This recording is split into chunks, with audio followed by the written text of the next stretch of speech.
শান্তিরবাজার মহকুমার বাইকোড়া প্রাথমিক স্বাস্থ্য কেন্দ্র সংলগ্ন এলাকায় বাইকোড়া লক্ষ্মীছড়া যাতায়াতের রাস্তায় থাকা একটি বেলি ব্রিজ দীর্ঘ অনেক বছর যাবৎ ভগ্নদশায় রয়েছে। এই বিষয়ে স্থানীয় লোকজনেরা বাইকোড়া পূর্ত দপ্তরের আধিকারিকের জানিয়েও কাজের কাজ কিছুই হয়নি। এতে করে রবিবার এই ব্রিজে TR05J1532 নম্বরের মালবাহী ট্রাক দুর্ঘটনার কবলে পড়ে। জানা যায় ট্রাকটি ব্রিজে ওঠার সঙ্গে সঙ্গে ব্রিজটি ভেঙে পড়ে। এতে করে মালবাহী ট্রাকটি দুর্ঘটনার কবলে পড়ে।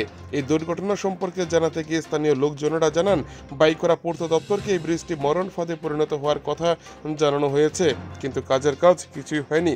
অপরদিকে সকল ব্রিজে দপ্তর থেকে ব্রিজের ধারণ ক্ষমতা সম্পর্কে সতর্কবার্তা দেওয়া হয়ে থাকে। বাইকোড়া স্থিত এই ব্রিজে কোনো প্রকার সতর্কবার্তা না দেওয়ায় আজকের এই দুর্ঘটনা ঘটে। স্থানীয় লোকজনেরা জানান, এই ব্রিজ দিয়ে প্রতিদিন হাজারো হাজারো লোকজন লক্ষ্মীছড়া থেকে বিভিন্ন জায়গায় যাতায়াত করে। এই ব্রিজ ভেঙে পড়াতে বর্তমান সময়ে সকলকে বিশেষ অসুবিধার সম্মুখীন হতে হচ্ছে। তাই সকলে চাইছে লোকজনের যাতায়াতের সুবিধাতে দ্রুততার সহিত এই ব্রিজটি যেন নির্মাণ করা হোক। শান্তিরবাজার থেকে নিজস্ব প্রতিনিধির রিপোর্ট, টিভি 100 বাংলা।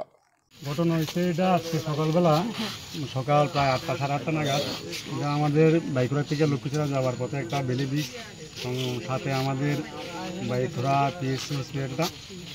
তো এটা দীর্ঘদিনই ব্রিজটা খারাপ ছিল। আমাদের এলাকাবাসী সবসময় আমরা PWD অফিসকে আমরা স্মরণ করে দিয়েছিলাম, কিন্তু ওনাদের দায়িত্ব জ্ঞানহীনতার কারণে আজকে এত বড় একটা অঘটন ঘটে গেল। একটা গাড়ি, পাথর বোঝাই গাড়ি, এটা অ্যাক্সিডেন্ট হয়ে গেল। আর এখানে ডিপার্টমেন্টেরই কোনো লেখা নেই।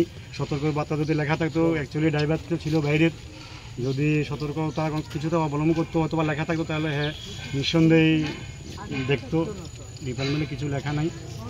এটা তো বাইকোড়া পূর্ত দপ্তরে না? বাইকোড়া পূর্ত দপ্তর।